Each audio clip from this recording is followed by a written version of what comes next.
സംസ്ഥാനത്തെ മഴ മുന്നറിയിപ്പിൽ മാറ്റം. 8 ജില്ലകളിൽ ചുവപ്പ് മുന്നറിയിപ്പ് പ്രഖ്യാപിച്ചു. കാസർഗോഡ്, കണ്ണൂർ, വയനാട്, കോഴിക്കോട്, ഇടുക്കി, എറണാകുളം, കോട്ടയം, പത്തനംതിട്ട എന്നീ ജില്ലകളിലാണ് ചുവപ്പ് മുന്നറിയിപ്പ് പ്രഖ്യാപിച്ചിട്ടുള്ളത്. ആലപ്പുഴ, തൃശൂർ, പാലക്കാട്, മലപ്പുറം എന്നീ 4 ജില്ലകളിൽ ഓറഞ്ച് മുന്നറിയിപ്പും പ്രഖ്യാപിച്ചു. രാജേഷ് ശ്രീനിവാസനുണ്ട് വിവരങ്ങളുമായി. രാജേഷ്, ഏതായാലും അതിതീവ്ര മഴ സാധ്യതയാണ് കാലാവസ്ഥാ വകുപ്പ് നൽകുന്ന മുന്നറിയിപ്പിലുള്ളത്. 8 ജില്ലകളിലാണ് ചുവന്ന മുന്നറിയിപ്പ് പ്രഖ്യാപിച്ചിരിക്കുന്നത്. ബാക്കി മറ്റ് എന്തെല്ലാം നിർദ്ദേശങ്ങളാണ് കാലാവസ്ഥാ വകുപ്പ് മുന്നോട്ട് വെക്കുന്നത്?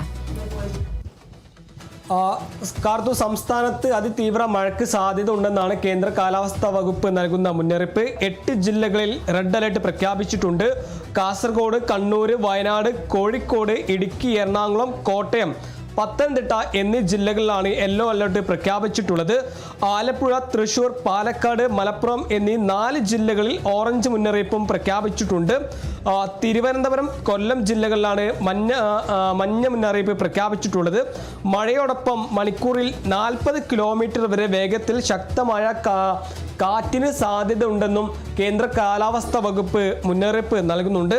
തെക്കൻ ഗുജറാത്ത് തീരം മുതൽ വടക്കൻ കേരളം തീരം വരെയുള്ള നീളുന്ന തീരദേശ ന്യൂനപാതിയിലുള്ള സ്വാധീന ഫലമായാണ് കേരളത്തിൽ മഴ ശക്തമാകുന്നത് എന്നതാണ് കേന്ദ്ര കാലാവസ്ഥാ വകുപ്പ് നൽകുന്ന മുന്നറിയിപ്പ്. കേരള തീരത്ത് മത്സ്യബന്ധന വിലക്ക് അത് തുടരുമെന്ന് കൂടി ഇപ്പോൾ മുന്നറിയിപ്പ് നൽകുന്നുണ്ട്.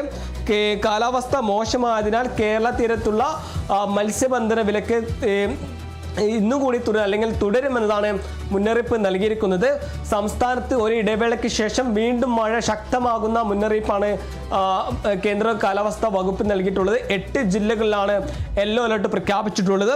4 ജില്ലകളിൽ മഞ്ഞ മുന്നറിയിപ്പും 4 ജില്ലകളിൽ ഓറഞ്ച് മുന്നറിയിപ്പും 2 ജില്ലകളിൽ മഞ്ഞ മുന്നറിയിപ്പുമാണ് ഇപ്പോൾ പ്രഖ്യാപിച്ചിട്ടുള്ളത്. കാർത്തു, ശരി, എന്തായാലും സംസ്ഥാനത്ത് അതിതീവ്ര മഴ മുന്നറിയിപ്പാണ് നൽകിയിരിക്കുന്നത്. 8 ജില്ലകളിലാണ് നിലവിൽ ചുവപ്പ് മുന്നറിയിപ്പ് പ്രഖ്യാപിച്ചിട്ടുള്ളത്. മലയോര മേഖലകളിൽ, തീരദേശ മേഖലകളിലുമുള്ള അടക്കമുള്ള ആളുകൾ ജാഗ്രത പാലിക്കണമെന്നൊരു നിർദ്ദേശം കൂടി കേന്ദ്ര കാലാവസ്ഥാ വകുപ്പിന്റെ ഭാഗത്തുനിന്നുണ്ടാകുന്നുണ്ട്. രാജേഷ് ശ്രീനിവാസനാണ് വിവരങ്ങൾ നൽകിയത്.